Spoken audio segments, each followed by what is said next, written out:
Okay students, so this is this week's homework, 2 questions, macroeconomics. First one, assess the extent to which high youth unemployment is detrimental to the UK economy. So we know it is two-sided, so we're looking at reasons why it will be bad or detrimental and reasons why it might not be. It's specifically looking at youth unemployment, so we can, when we're applying it, we'll be looking for costs linked to that. Second question, discuss question, two-sided plus an evaluative conclusion.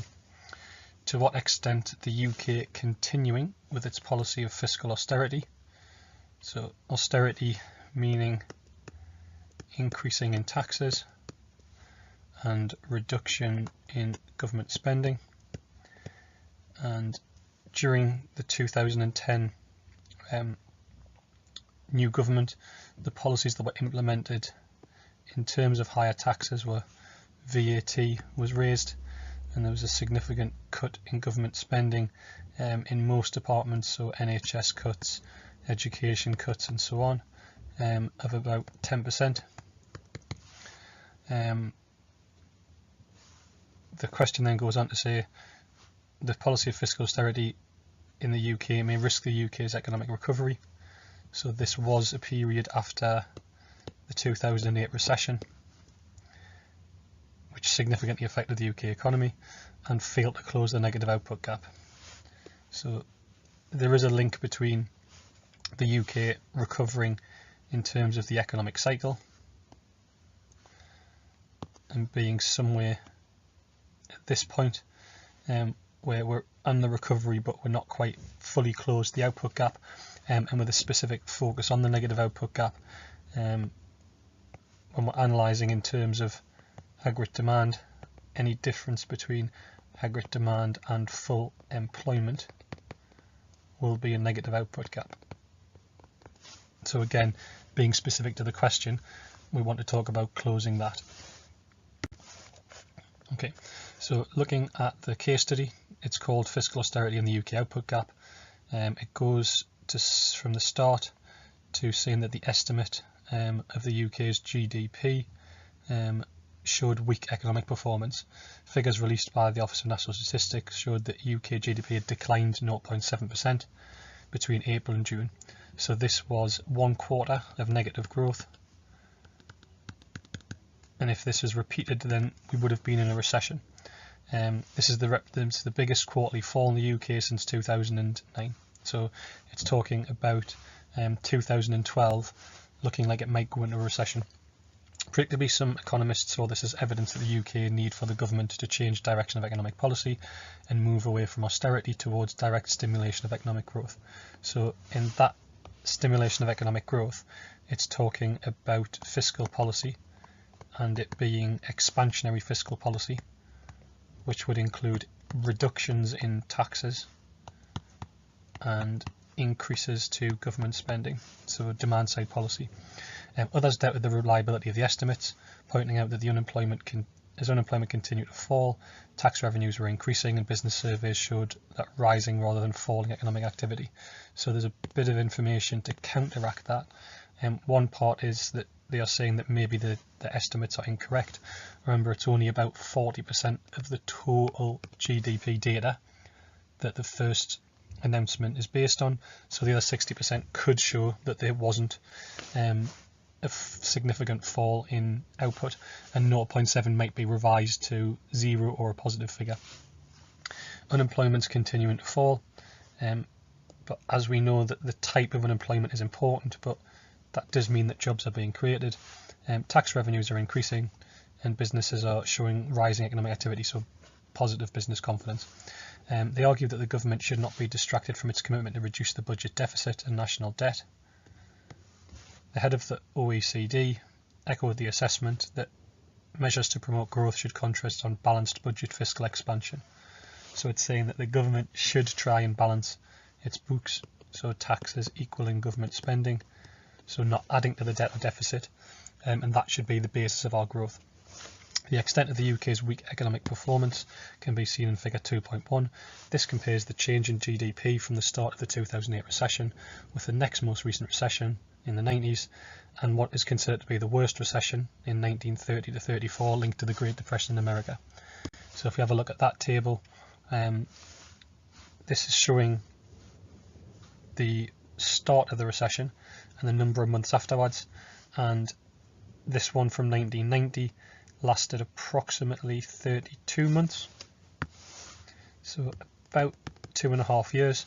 The Great Depression one lasted about 4 years until the economy got back to where it was, but even after going towards 5 years, the UK still hadn't closed its output gap from the 2008 recession. So anything below this line is a negative output gap. Anything above it, we've got back to the pre-recession level.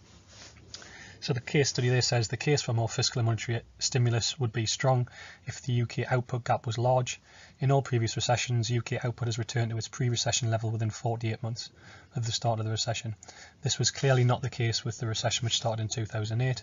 There was an agreement that the UK's output gap in 2012 was negative.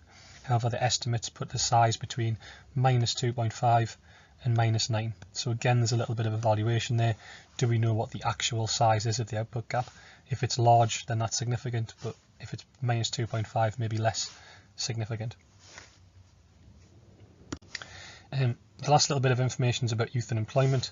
So the table is showing that since the 2008 recession, there's been a significant increase in the number of people unemployed at 16 and 17, up to nearly 45%. And even within that other age ranges of 18 to 24 and 16 to 24, the unemployment is getting close to 25%, which is to a larger extent than the rest of the UK population.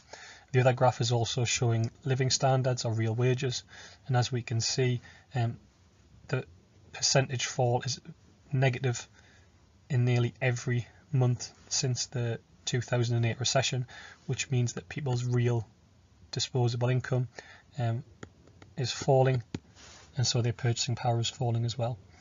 And then the last part says if there's a real concern that if the UK continued with its policy of fiscal austerity, it might risk the UK economic recovery.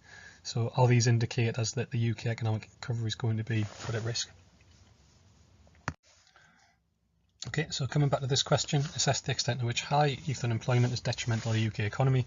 It's effectively a question about the costs and benefits of unemployment. So on the negative side, we would talk about unemployment leading to lower incomes, lower consumer spending, and how this may lead to reductions in business profits, further falls in investment, falls in aggregate demand, and leading to potentially a new recession. In terms of why it might not be so significant, high youth unemployment may cause the price level to fall and businesses' costs of production to drop. So you would analyse this with a short run aggregate supply graph. If you wanted to put the long run aggregate supply on, you would put it as LRAS at the second equilibrium. So wages going down, this allows businesses to increase their output.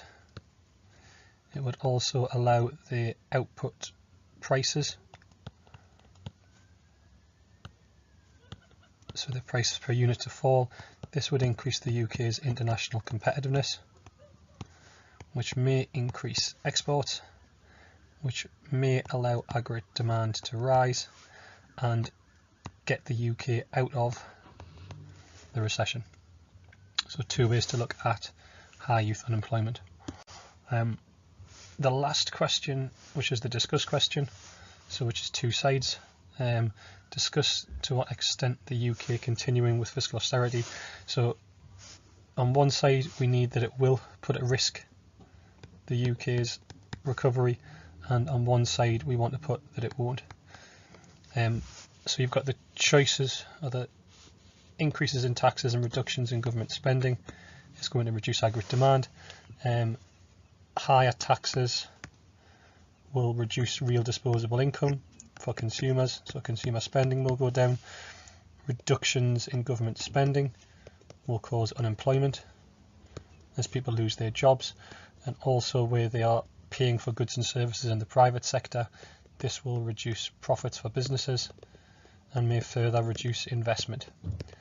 On the won't side, what you have is the arguments that government spending going down will cause a increase in private sector investment.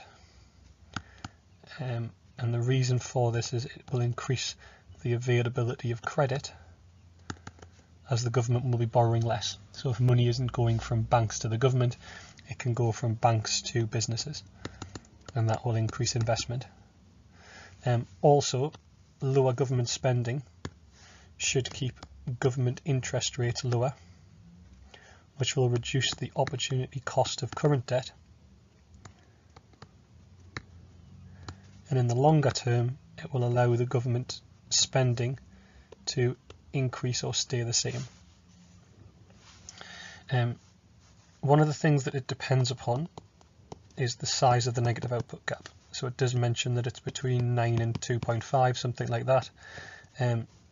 So if it is a significant output gap, then you could say that it's more likely that it would be a risk. It also depends upon monetary policy, because this was happening at a time that interest rates were already at a historical low. So, and also there was some quantitative easing, so there was very little more that could be done from monetary policy.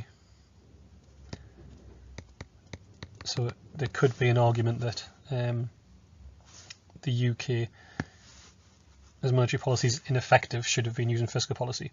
Also, our international bond rates that the UK government could borrow at was historically low.